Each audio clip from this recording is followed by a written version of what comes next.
I turned in, and so the day the final draft was due, I went, no, and I rewrote the whole thing.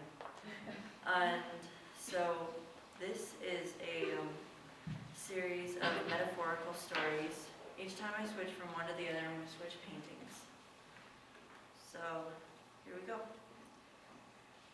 I stand alone in the middle of a dark forest. The animals have gone quiet. The wind has died down to no more than a whisper, curling its stealthy fingers through my hair. Even the crunch of dead leaves under my feet every time I shift my weight seems to have subsided to nothingness. Tendrils of darkness creep between the branches of the trees, enclosing the area around me until the place I stand is the only eye in the storm. I take a deep breath, then I plunge into the darkness, unafraid. I look around at the nothingness that surrounds me, and I look again. Then I smile, a full smile, a genuine smile, nothing shielding the truth of it from the rest of the world. My eyes shine. A dim light pervades some of the space around me. Slowly I begin to laugh. With each laugh, the light grows brighter and brighter, illuminating more and more space until the darkness has been vanquished. I am not afraid of the darkness. I embrace it, laugh in the face of it, because it can't hurt me if I don't let it, because I choose how it affects me.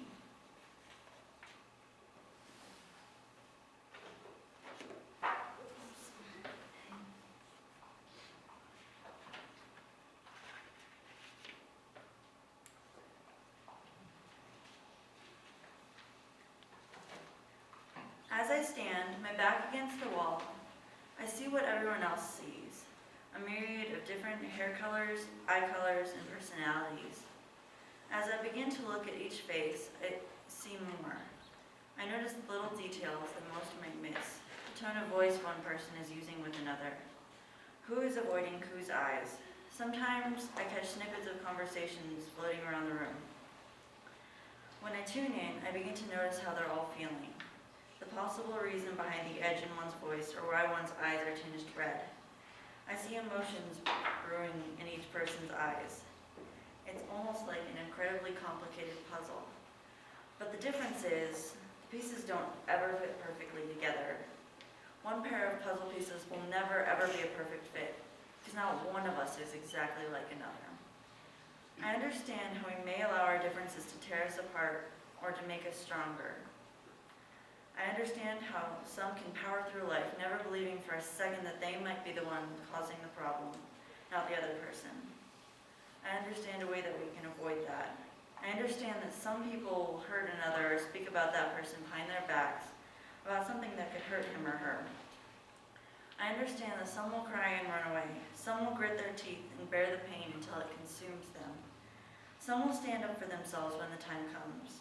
Some will just believe in themselves enough that they will never for a second let the words of another torture them. I take a step away from the wall and join only those that will keep a positive light in their heads, no matter what challenges are thrown their way, that will always stand up for those unable to protect themselves without fighting the other person's battle for them.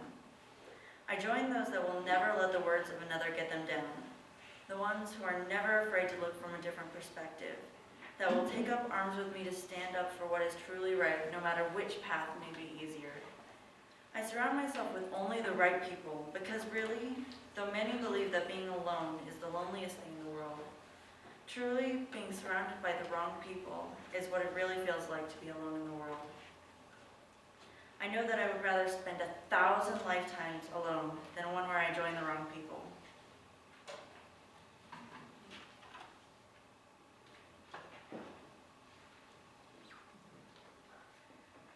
I rush out the door onto the rain-soaked sidewalk, papers in hand. I begin to run. I don't want to be any later than I already am. My foot catches a crack in the sidewalk and I find myself falling forward with an unstoppable lurch. Arms flailing, papers flying, I find myself face-planted on the ground. My whole arm, my hands, my other arm, both my knees and my face begin to burn as if molten rock had been poured over them. I struggle to catch my breath and stumble to my feet. I look down at my feet and see that all my papers may have landed in one place. That one place just had to be a giant puddle. My papers are completely ruined. I am thoroughly soaked with water and the blood streaming from the scrapes on my knees and arms.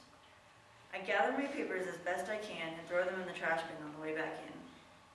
By the time I get back out, new papers in hand, completely bandaged up, I am late to an irrevocable degree. It's too late to go to my appointment now. So I slowly walk out to the verdant field so that I can collect my thoughts for a moment and figure out what to do.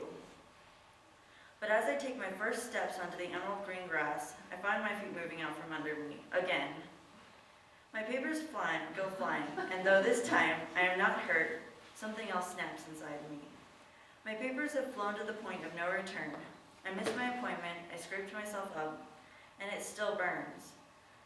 I lay alone in the sun, taking deep, cleansing breaths, and trying to shake off the feeling of everything going deeply wrong.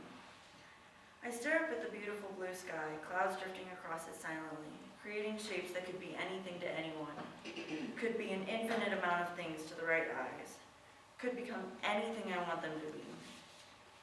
I begin to roll through the grass, smiling, laughing, feeling every blade of grass dissolve from my grasp as I roll. I will not let something this trivial ruin such a beautiful day. I will not let this control my life. I believe that this bad day and all those to come will come to an end, that there will be more days like this, and that's okay, but there will also be the wonderful days, the days to look forward to. I just have to make do with the bad days as they come and do my best to turn them around.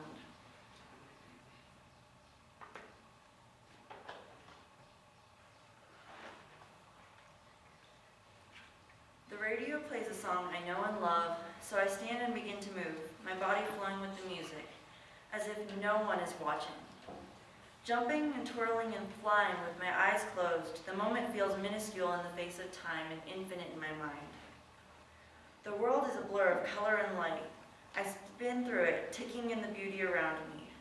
I push through the storms, refusing to give in, to give up, refusing to let the darkness break me.